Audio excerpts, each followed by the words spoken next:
Hello, welcome everyone, and thank you so much for joining us. This is Molly D'Agostino. I am the Policy Director for our Three Revolutions Future Mobility Program here at UC Davis, a program that is hosted by both the Policy Institute for Energy, Environment, and the Economy at UC Davis and the Institute of Transportation Studies at UC Davis. So I'm very pleased to introduce today's webinar titled Empowering the New Mobility Workforce, Learning from Past Transformations. This webinar is part of the Green Light webinar series hosted by the Institute of Transportation at UC Davis. And if you want to view all of the webinars in our Green Light series, you can visit the website at its.ucdavis.edu. So following the presentation, we'll have a quick Q&A session where we'll pull questions asked by the audience. Just to ask a question, just please use the Q&A button located at the bottom of your Zoom screen. So if you scroll over the bottom of your Zoom screen, there will be a Q&A button that will appear, and you can click on that to ask a question, and then the presenters will be able to see that question and will be able to answer you. So our speakers today are Austin Brown, the Executive Director of our Policy Institute for Energy, Environment, and the Economy at UC Davis, and also Tyler Reeb, Director of Research and Workforce Development at the Center for International Trade and Transportation at Long Beach State University. We're also joined by special guest respondent Carol Zabin, a Director of Research at UC Berkeley, at the UC Berkeley Labor Center. Carol's also on the Executive Committee of the California Workforce Development Board. So we're thrilled to have all three of these speakers with us today, and we'll jump right in. The first speaker is Tyler. So he'll kick us off, and then we'll go to Austin, and then Carol will provide remarks after their presentations. And then we'll take Q&A after that. So that is our agenda, and Tyler, please take it away. Thank you, Molly. It's been my distinct pleasure to work with the talented roster of subject matter experts who contributed to the book displayed on the next slide. Empowering the New Mobility Workforce. As you can see by the cover, the spirit of the book, which covers many things, I think begins and ends with the next generation. The children riding on tricycles today are racing headlong into an Internet of Things future. Huge transformational change, both in terms of socioeconomic changes and transformational technologies. And the abiding goal of the book is to ensure that there are good opportunities, good jobs, and the career pathways set up for these future professionals to follow and attain these promising opportunities. That's what's incumbent upon current leadership to make happen. I don't have time to recount all the brilliant contributions of every author today. The book spans everything from transportation solutions for elderly and disabled citizens, addressing workforce development and transportation challenges in Indian country, in all modes of transportation. What I would like to do is touch on, broadly, demographic challenges and the skills gaps created by transformational technology. If you could advance, Austin, 2 times, thank you. So to begin with, in 2015, the U.S. Department of Transportation, Labor, and Education released a report entitled Strengthening Skills Training and Career Pathways Across the Transportation Industry. This was a big report that put workforce development on the radar for a lot of people who maybe weren't focusing on it as much as they should have, both from an on-the-ground programmatic standpoint and from a research standpoint. The report found that by 2022, 4.6 million workers would need to be hired. That's 1.2 times the current transportation workforce.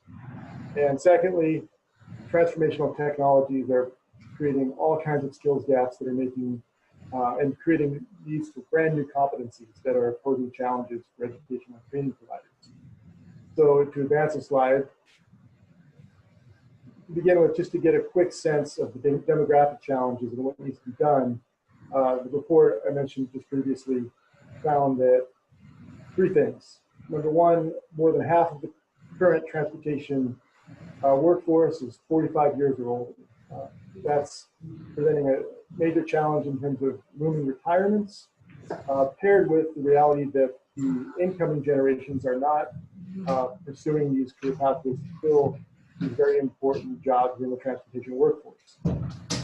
Equally challenging is the reality that there's a huge gender disparity. Across the 6 identified sectors in the study, the aggregate finding was that women only represent 20% of the current workforce. Now, sector by sector, that varies. There are some sectors in the supply chain, for example, that get closer to parity.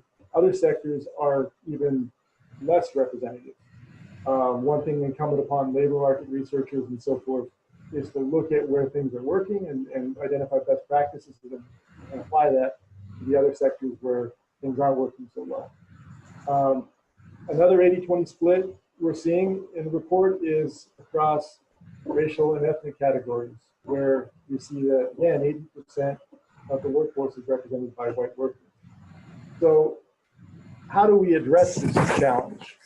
The key is to draw from a broader, more representative pool of talented future professionals, and that's a big undertaking. If you can advance the slide, Austin. What I'd like to do today in my limited time is touch on 3 chapters from the book that address in meaningful ways the demographic challenges, the need to reach out to underrepresented populations, to have a broad enough pool to draw from, to fill the important ranks of the new mobility workforce, and to have a workforce that's representative of the demographics in 2019. So moving forward, begin with a great chapter put together by Phil Washington and Glenn Peterson, leadership at LA Metro. As most of you on the call probably know, LA Metro is currently undergoing arguably the largest public works transportation infrastructure project in modern American history.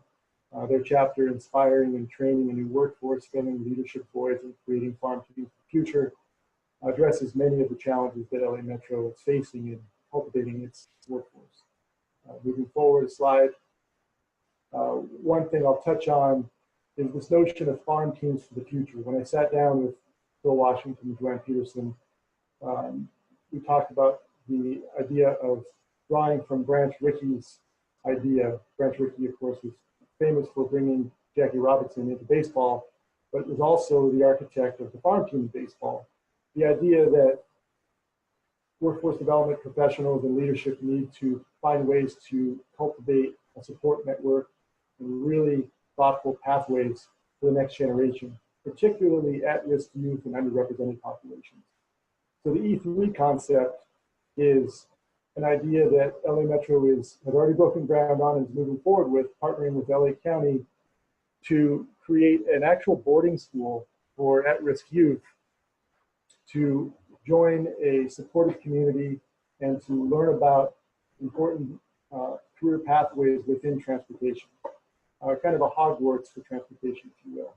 So an excellent program and one that we can look to as something scalable elsewhere. Moving forward, Dr. Stephanie Ivey produced another chapter looking at meaningful industry academic partnerships to inspire the next generation. Advancing the slide. We can see here some of the young women that are part of the program that Dr. Ivey developed called Girls Experiencing Engineering. They attended a film put together by the American Society of Civil Engineering called Dream Big that inspires young women and men to enter into STEM fields, to put on their radar these important jobs that are out there waiting for them if they get the right training, and making clear to them that they can dream big as STEM professionals and quite literally have an opportunity to rebuild America via a redefinition of the systems that move people and goods in the future. Moving forward, slide. We can see here Patrice Thomas, who was a mentor for Amanda and Kristen Halton, 2 sisters who were in the GEE program, and both of these young women are now engineering professionals. This really just underscores one of the key demographic challenges, probably the biggest facing the new mobility workforce. How do we get parity and equal representation with men and women in the workforce?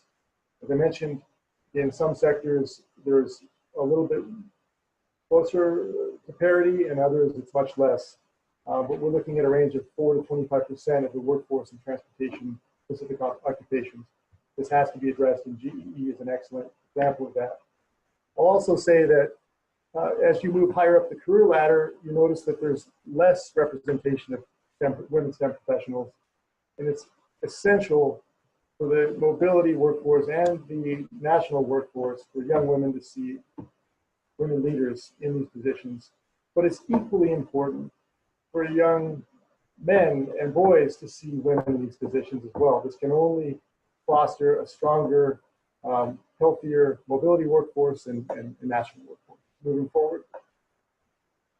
The final case study we'll close on is a chapter put together by Dr. Thomas O'Brien and Scott Jakovich from my home university, Long Beach State University.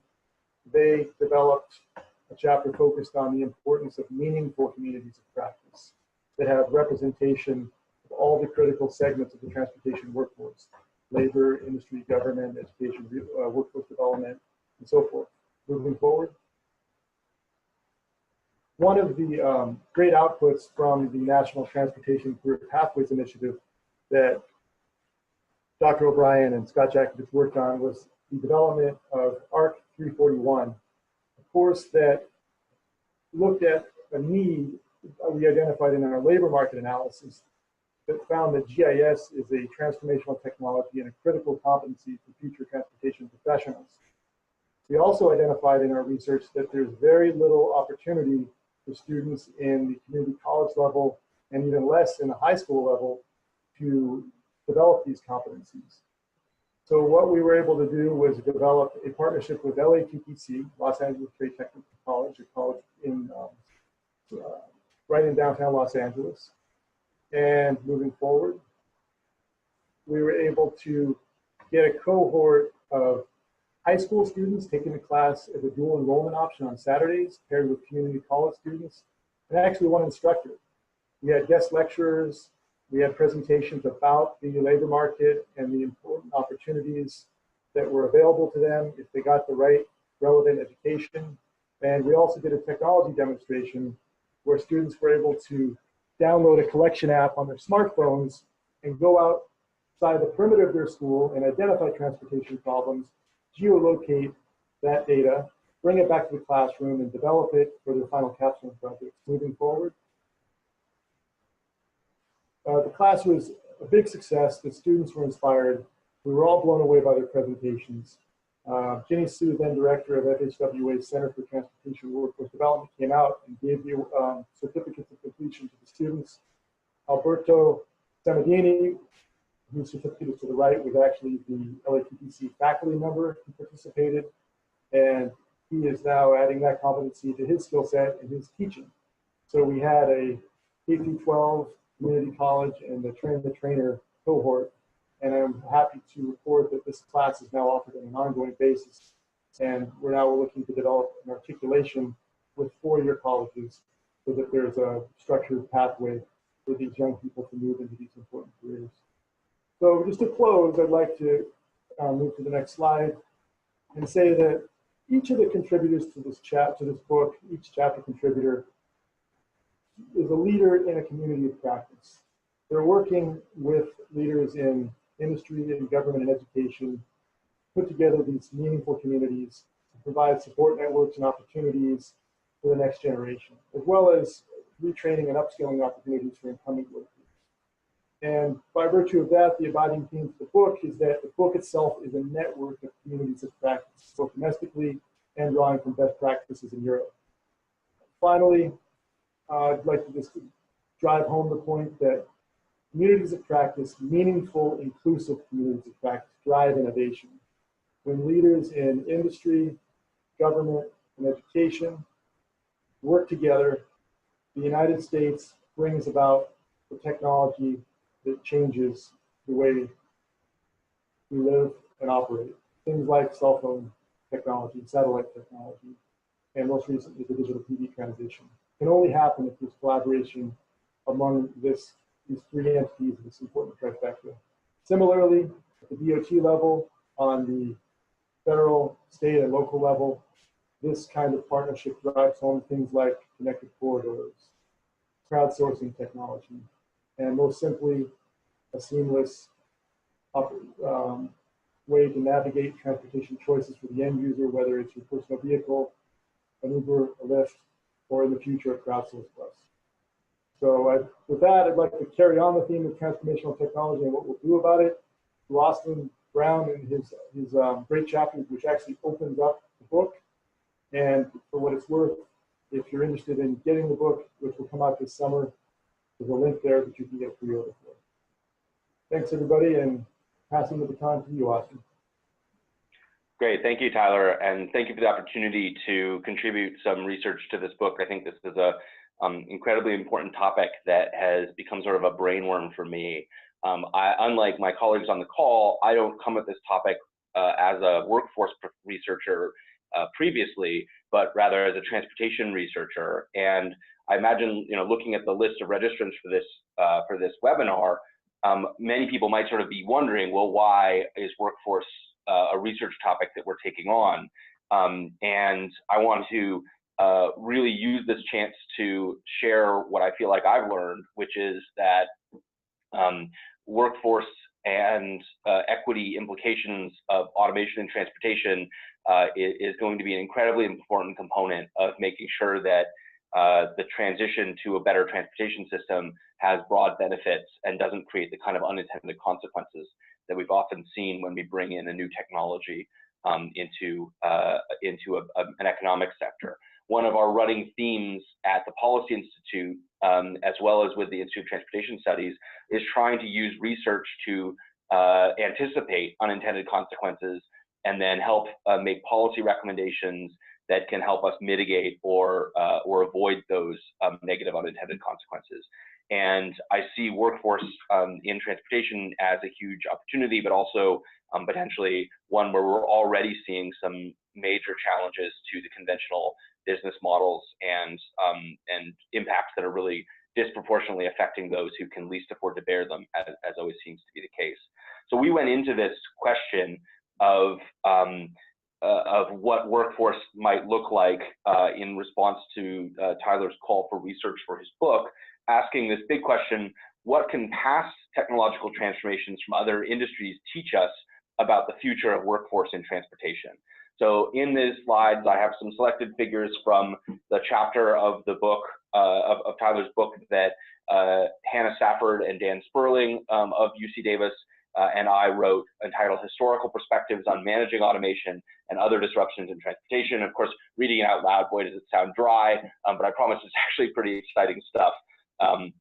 And it was a really interesting experience for us to dive into what is known about past transformations and what that teaches us. So I'll go through very quickly some of the top findings of what we've learned from history, and then talk a little bit about the policy implications if either if this transformation is similar to past transformations or if it's different, and what we might be able to do right now. And then based on Carol David's expertise, I think she'll really be able to translate that into what she sees as the key opportunities for policy needs going forward.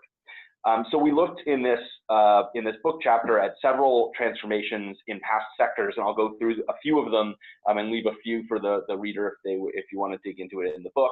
But before I go into those, I want to emphasize that this isn't something that's far out in the future. Disruption in transportation is already here. So this is a summary looking at the total trips from various modes. We see that bus travel has been flat or declining. Rail travel has grown but is fairly flat.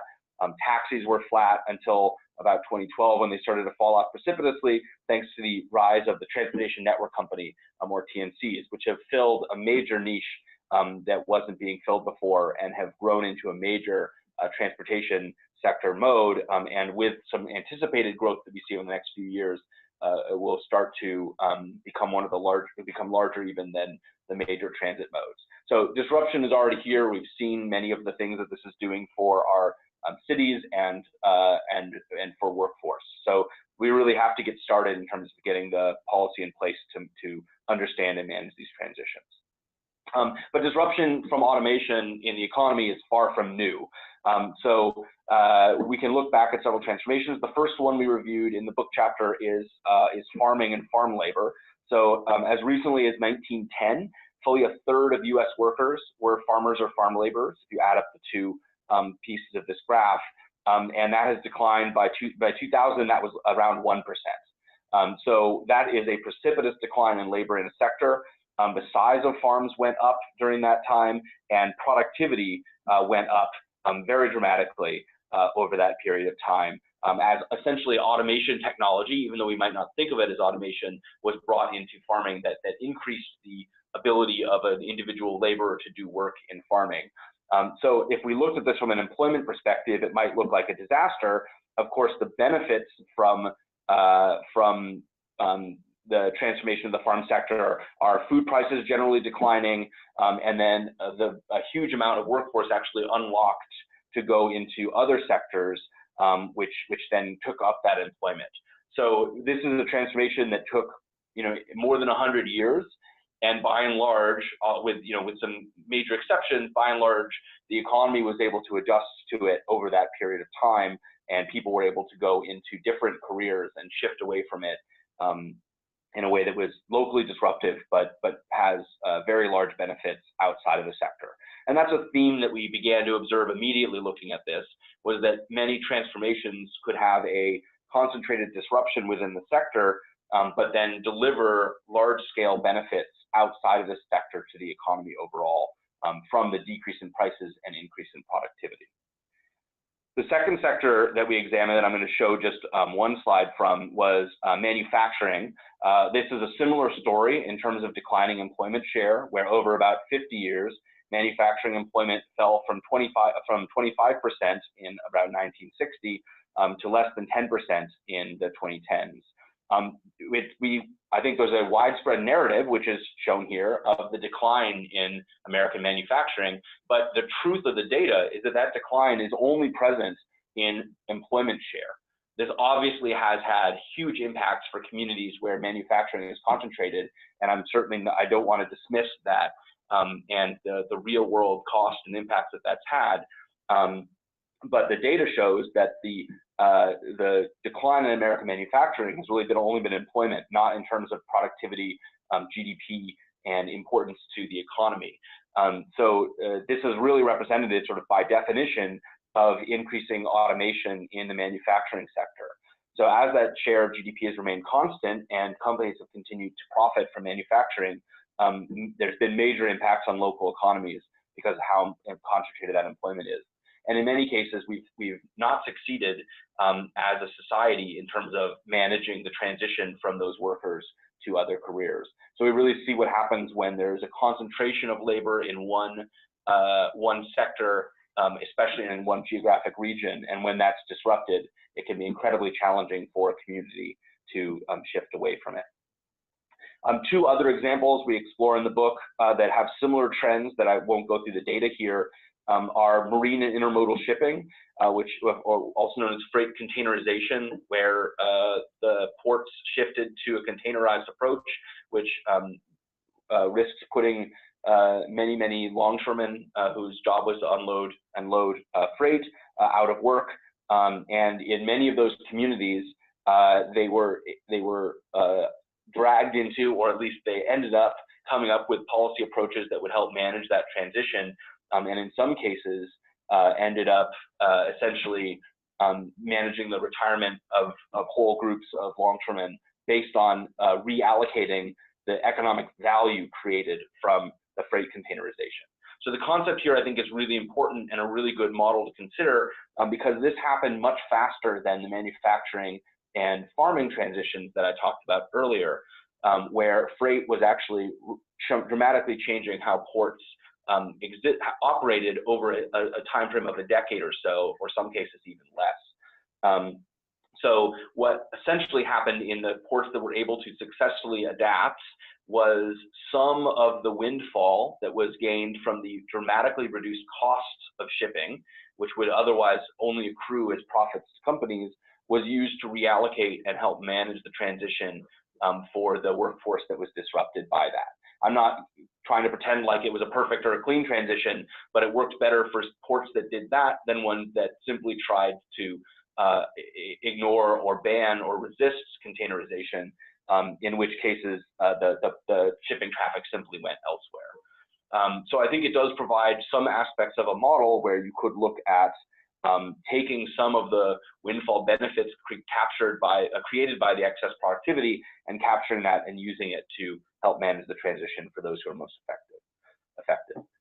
We also looked at changes in private household service workers, as we've seen more automation in the home, and saw sort of similar trends in there in those sectors. One sort of you can view as a counterexample is the food service sector, where we've seen dramatic growth in employment since 1910, from less than 1% of all workers to more than 3.5%. So that's corresponded with an increase since the 70s of the share of meals eaten outside the home, where they've gone up from less than 20% to almost 35% today.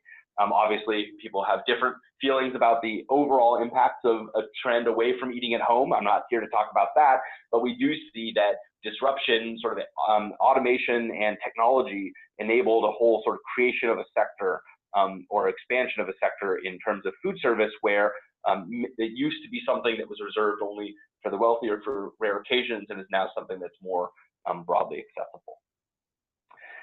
So this brings me to the central hypothesis that we came to. This is sort of what automation in transportation would look like if it's similar to past transitions. So first, we would expect the labor intensity of transportation to go down. That is to say, fewer jobs per unit of transportation, or fewer jobs per unit of GDP invested in transportation. That would correspond with an increase in productivity of transportation and a decrease in costs. Decrease in cost of transportation does have widespread benefits and increases in productivity, but we would expect to see disruption to transportation employment, largely destruction. So that could be reduction in either number or quality of jobs for personal transportation and for freight transportation, some creation of additional job opportunities. So you can think of examples like fleets of automated vehicles would still need people to maintain the technology, to clean the vehicles, to manage the dispatch, potentially to provide in-vehicle services. But these jobs would be very different than the jobs that are displaced. And that's another characteristic of localized disruption from a technological transformation, that while it does create some jobs, they often have very different characteristics than the ones destroyed. We do expect, though, that there would be a productivity benefit overall, which would give significant net benefits to the economy. And this is another property that we've observed many times, where you have a localized harm or localized disruption accompanied by a widespread but more diffuse public benefit. And so the question for policymakers is, how do you then use that widespread benefit and capture some of it to mitigate that disruption and help benefit those who are most affected by it? But one of the recommendations is that in all of the technological transformations we explored, the benefits were large and significant and should not generally try to be prevented. And history is littered with cases of aspects of society trying to prevent a technological transition, and it never seems to go very well, and doesn't seem to stop the progress. It just ends up causing more harm. So the question isn't should it happen or not, but rather how should we help manage that transition? So the question then is, okay, that's one hypothesis. Could we be wrong? Well, of course we could. There's two distinct ways, at least, that this could be the wrong model. The first one is maybe seems more likely, or at least more proximal, which is this transition could be a lot faster. And I'll talk about that in a moment. And then the other is just, of course, this could be different. And you hear this talked about as concepts like potential for the end of work.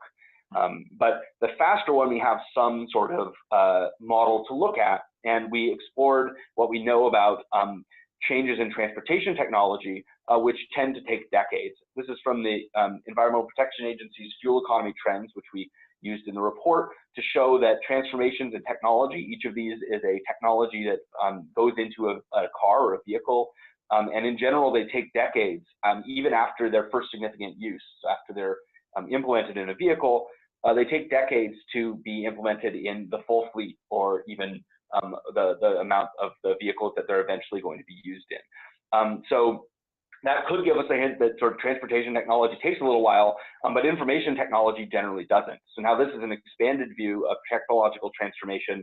We see that through the 1900s, most of these transitions took many decades. But when you look at the right end of this chart, technologies like the computer, the cell phone, and internet have happened much faster and have often gotten to full market share much more quickly.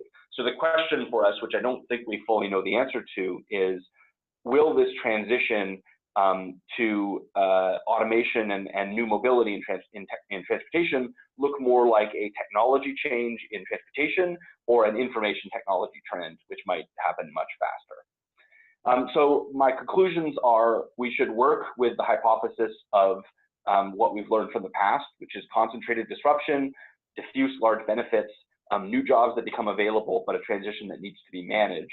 And therefore focus policy on skills that will be needed for those new jobs, anticipating what those new jobs look like, and then supporting the most disrupted jobs, looking at ways to acknowledge the harm that will be caused for individual people and whole groups of laborers, and coming up with policy approaches that manage that transition through things like portability and combinability of benefits, and potentially making sure that some of the benefits reaped by companies are allocated to those who are disrupted by it. And then in a general sense, we in the research and policy community need to be ready if this change happens faster than we think it might, or if this time is just generally different and new jobs do not then materialize to replace the old ones. So with that, I will say thank you, and I will pass the mic on to our discussant, Dr. Carol Zabin. As Molly introduced her, she's the director of the economy program and a real-world expert on thinking about the future of labor and workforce. And I really value her insights on these big questions. Take it away, Carol. Thank you to the Institute and Davis and Austin for inviting me, and the Tyler and Austin for setting a really good stage for me to make some comments. It's interesting to me, first of all, that Tyler talked about the coming workforce shortage and the aging workforce, and Austin is more worried about disruptions and taking away of jobs. And I think we really don't know. As Austin said, we don't know if this technological revolution and all the aspects of it is much quicker, particularly due to artificial intelligence and the huge advances in technology that we're seeing. Is the rapidness of this moment really going to disrupt, and are the robots coming? And I don't think either extreme view of this is that no, the robots aren't coming, or yes, they're going to take all our jobs away, is at all accurate. And we really have to look sector by sector and occupation by occupation. And we can also shape that by looking at how technologies can complement work rather than just simply eliminate it, and take over some tasks in jobs, but not necessarily eliminate jobs.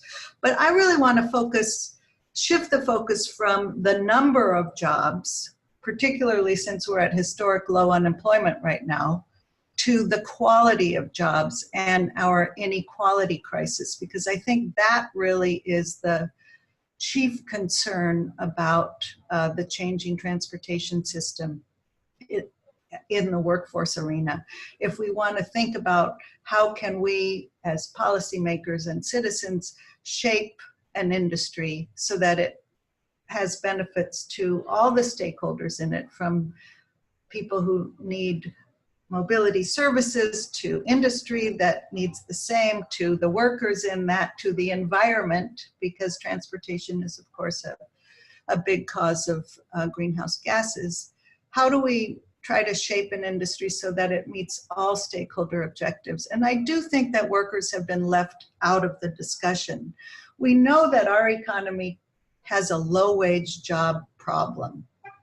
In California, for example, workers at the median wage, at the 50th percentile of all workers, and at the 95th percentile haven't seen any increases in real wages since from 1979 to 2017. It's ticking up a tiny bit, but not much. We know that a third of California workers are low-wage workers earning less than 14 bucks an hour. So we know that many Uber drivers are Uber drivers because one job isn't enough, and they take on that flexible work because they have to have ends meet. So I really think the issue of job quality is paramount here. What Tyler said about workforce development works when you talk about the professional jobs that probably will have both skill gaps and need for a new workforce. But it works for the professional jobs only, and maybe some small percentage of the professionalized trucker jobs that are still unionized and still have good wages and benefits.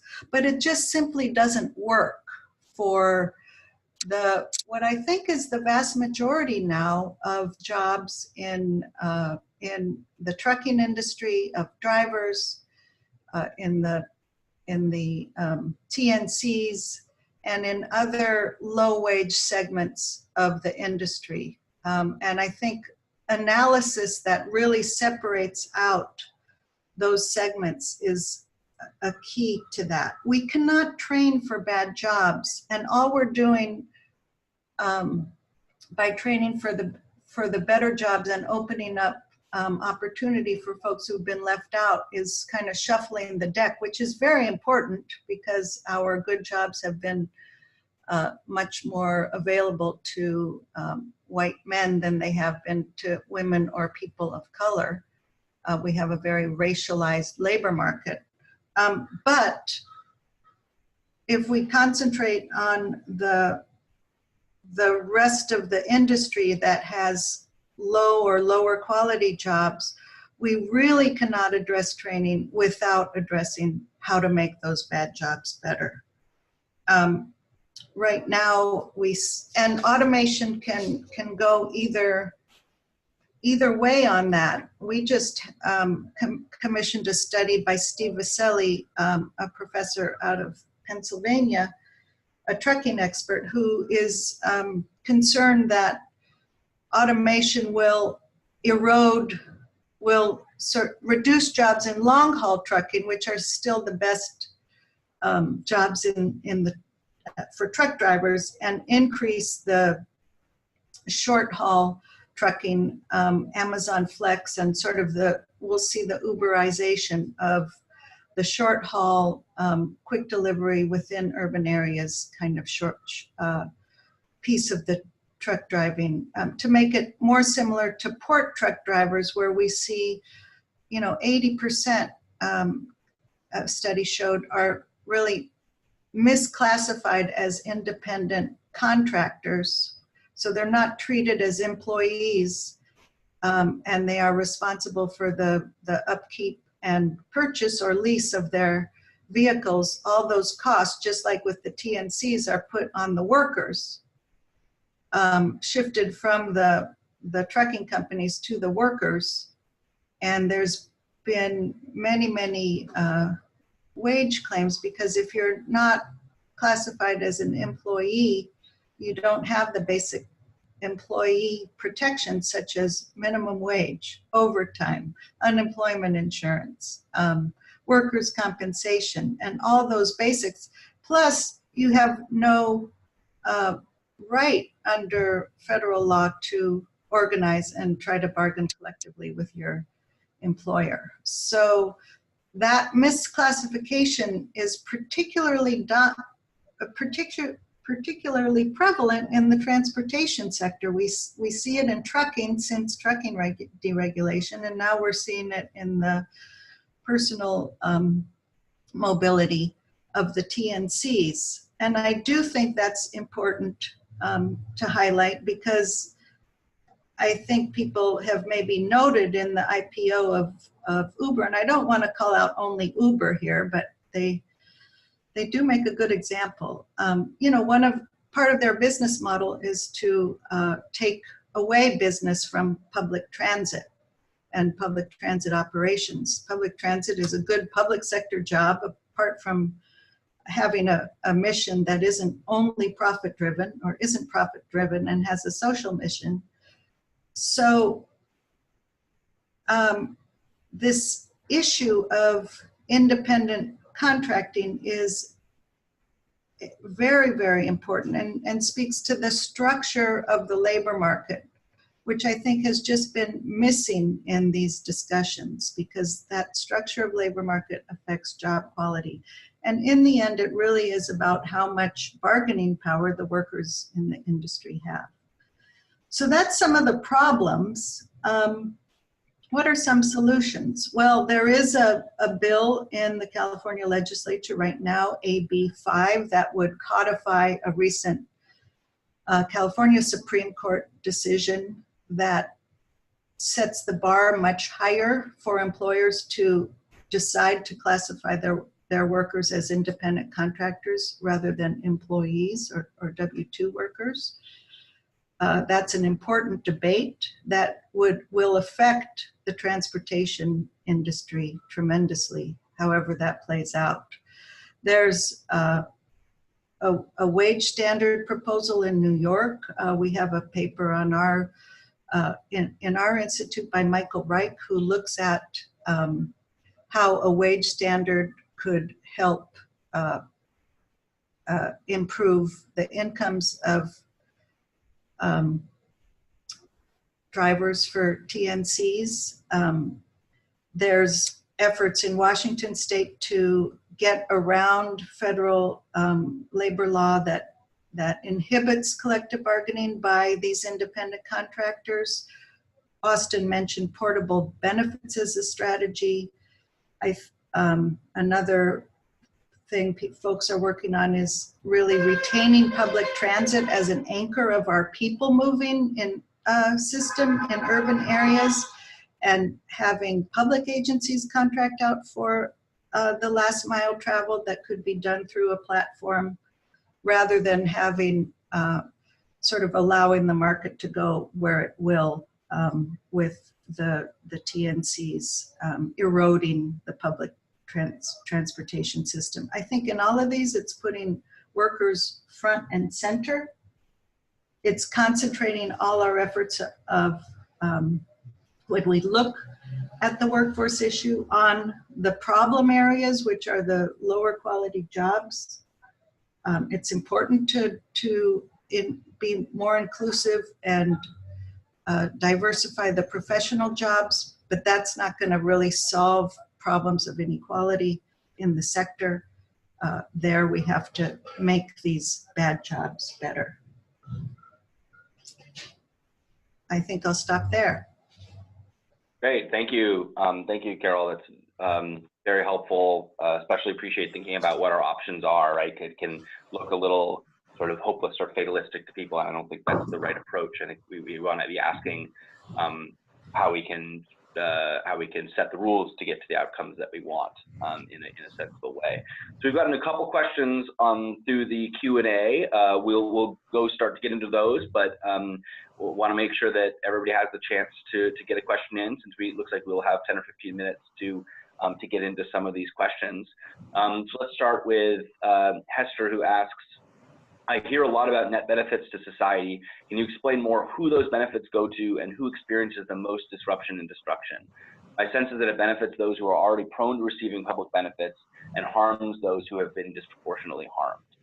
So I think there's a lot in there. I can give a couple of notes about what I've been meaning when I say net benefits to society. And then I think Tyler and Carol would be probably best able to speak to, and Carol touched on this a little bit already, but who is being disproportionately harmed and who might receive those benefits. So if you think back to past transformations, the biggest net benefits come from reduced prices of essential services and a surplus, consumer surplus from not spending the money on those services. So if you look at the amount of, I don't have the numbers in front of me, but if you look at the portion of household budget spent on food, for example, that's dropped dramatically since the time period that we started looking at this. So that enables then money from households to go to many other places. So the workers who produce the food may be locally harmed by the automation and transformation of the sector, but everybody who buys and eats food, which is everybody, benefits from that reduced cost and increased productivity. Similarly with manufacturing, you see the automation has resulted in decreased cost of goods that then has some public surplus. Of course, the other place for that money, that excess money to go is company profits. And then you could, I think, credibly make an argument that that has had a lot to do with the trend that Carol mentioned, that we have seen dramatic growth in income inequality over that same period that we're looking at over history. So net benefits, some of them go to everybody through the form of consumer surplus and reduced prices, and some of them go to companies and profits and investors and holders of that equity. And I don't have an answer for exactly how that's broken down, but that obviously has implications for the equity of that transition. So Carol or Tyler, anything you want to add to this question of net benefits, who's disrupted and who benefits? Well, I think as policymakers or influencers or folks providing, evidence-based policy suggestions, it's important to look at all the stakeholders in the industry. So that's who consumes it, who produces it, and any other folks who are, involved. For example, I mentioned the environmental consequences of our current transportation system. And so I do think we have to very specifically look at each of those. There's a worry if we really replace our public transportation system with TNCs that private model won't serve low-income people who are the most dependent on public transit. It will also erode good union jobs that have been an important path to upward mobility, particularly for African-American women in California, at least. So we do have to look at this differentially, because otherwise we're back to net benefits where inequality is just not even a part of the discussion. Yeah, I mean, I can only second what Carol and Austin have already said. I suppose my framework of reference is that on some level, the ethical thing to do is to look at our transportation systems that move people and goods as ecumenical services that provide access for our most vulnerable. So that's on the user end, and I think that should always be a benchmark. And as we make changes, we see very simple things like you put a rail line in, and if that replaces 3 direct bus lines, all of a sudden the worker who could take 1 bus to work now has to take a rail line and 2 transfers, and it becomes impossible to get to work, for example.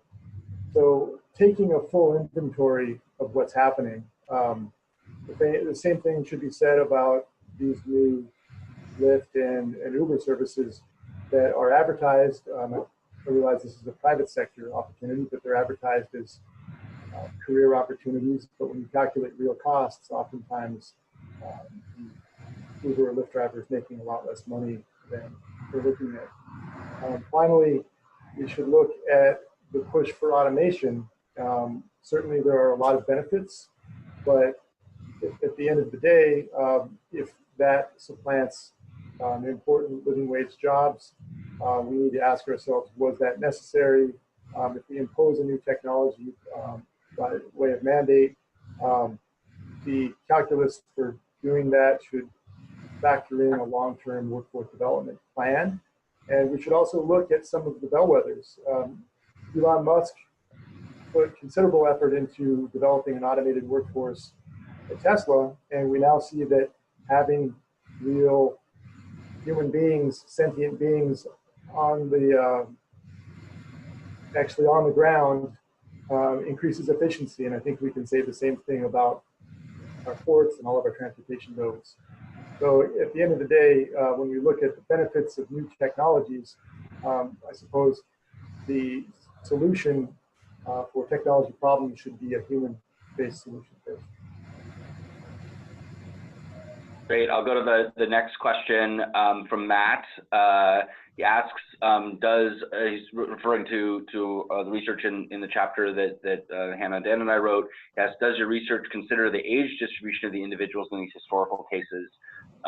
One distinction regarding transportation automation, specifically for long-haul trucking, is that the workforce in question is older and potentially unavailable for significant retraining interventions. How have older populations fared historically when technology disrupts their employment?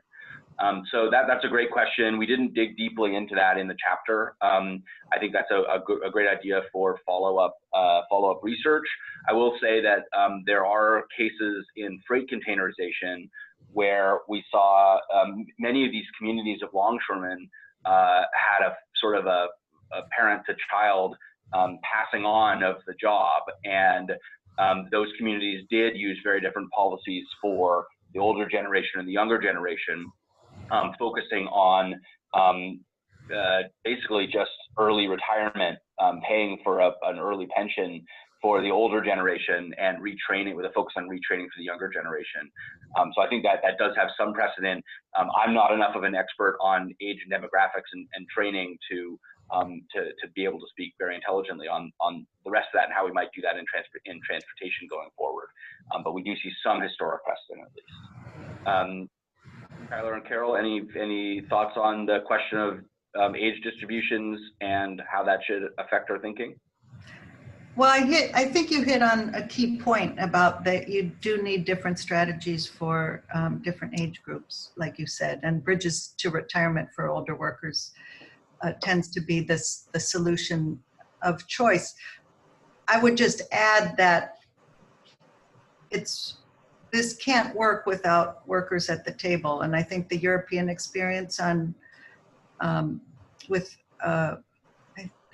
the work security councils is I think the word that they use for councils within industry that really address automation or other disruptions, but it's done within a framework of labor management partnership or some form of worker voice, so that the best solutions for workers and the industry can be sort of jointly developed and jointly negotiated. So process and bargaining power and who gets to sit at the table is as important as whatever the specific solutions we can identify are. And just to add, in some cases, when we look at the automation of long-haul trucking, for example, we can map out that depending on the age of the worker, automation may not be a factor. However, it should be always factored in. It's not sufficient to just say, well, it won't impact this generation. There should absolutely be a multi-generational plan. One thing that we're seeing at our center with our in looking at systems, workforces that move people and workforces that move goods, is that there is a huge need for workplace competencies, what were previously called soft skills, also leadership skills. And this is something that incoming generations are getting less of an opportunity for. Teenage jobs are less prevalent than they used to be. And in many cases, there's an opportunity to enlist and engage and empower some of the senior members of the workforce to be mentors and to work with the incoming generations, because they have all kinds of institutional knowledge and memory that can be passed on and is actually vital to the success of the entire workforce. So that's one way to, rather than having what people in HR talk about as microaggressions and focusing maybe too much on millennials and other incoming generations and ignoring baby boomers who spent a lot of time in the workforce, actually engaging them and reaching out opportunities to them to be part of solving this whole workforce conundrum that we face in terms of a need for workers, a need for training, and a balance of skills.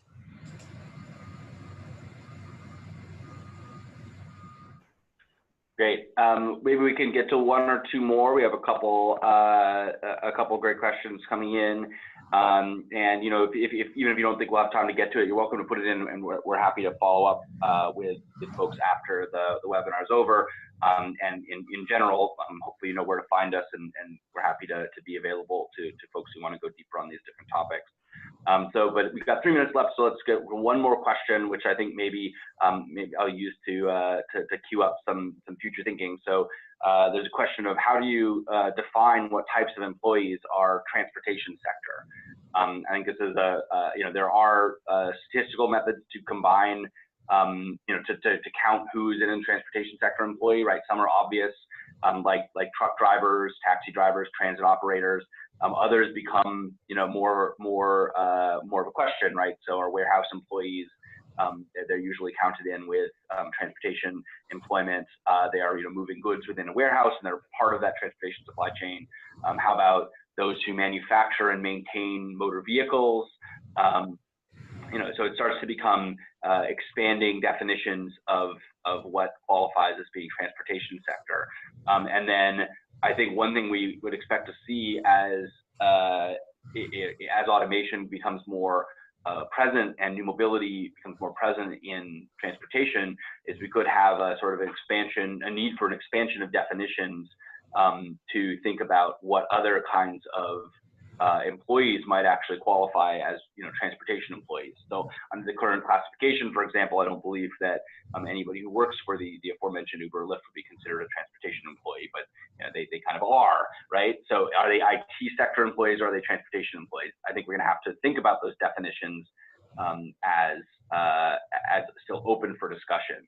But I don't know, Carol or Tyler, I think you guys know much more than I do about job classifications and matching that up. So would you like to add any color to that question of definitions?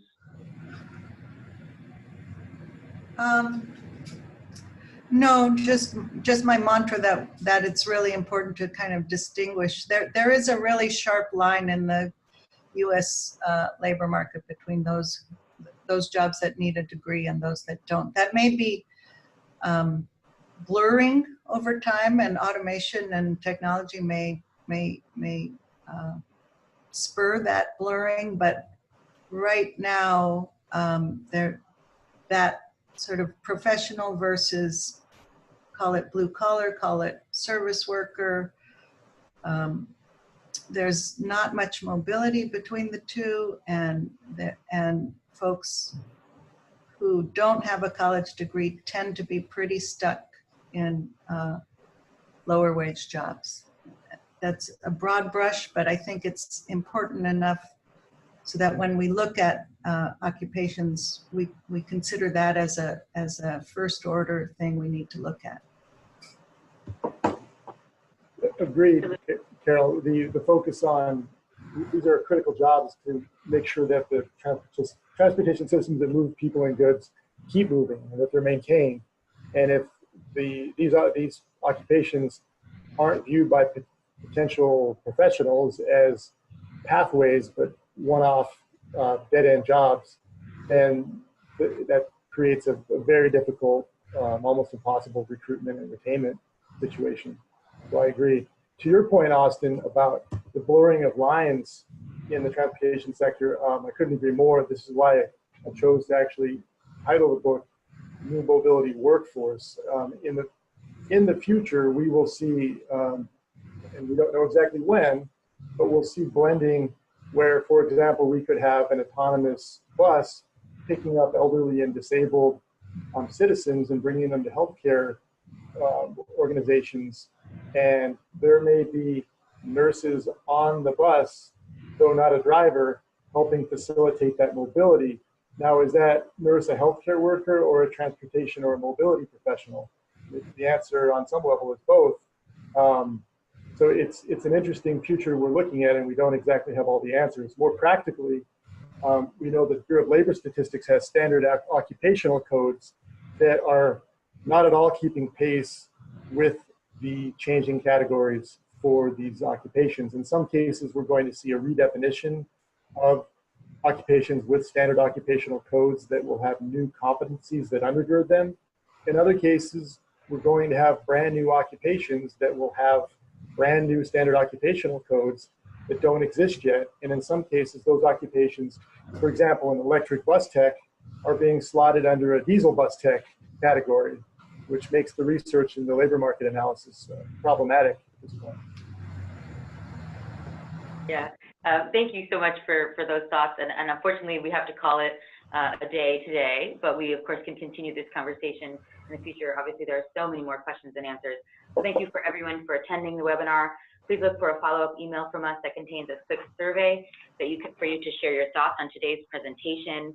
And the email will also have links to past webinars and to include today's presentation slides, and a recording of the webinar, when it's available, will be made available to you and on our website. So thank you so much for participating, to our speakers. Thank you for bringing your insights, and we look forward to continuing this conversation in the future. Have a great day, everyone.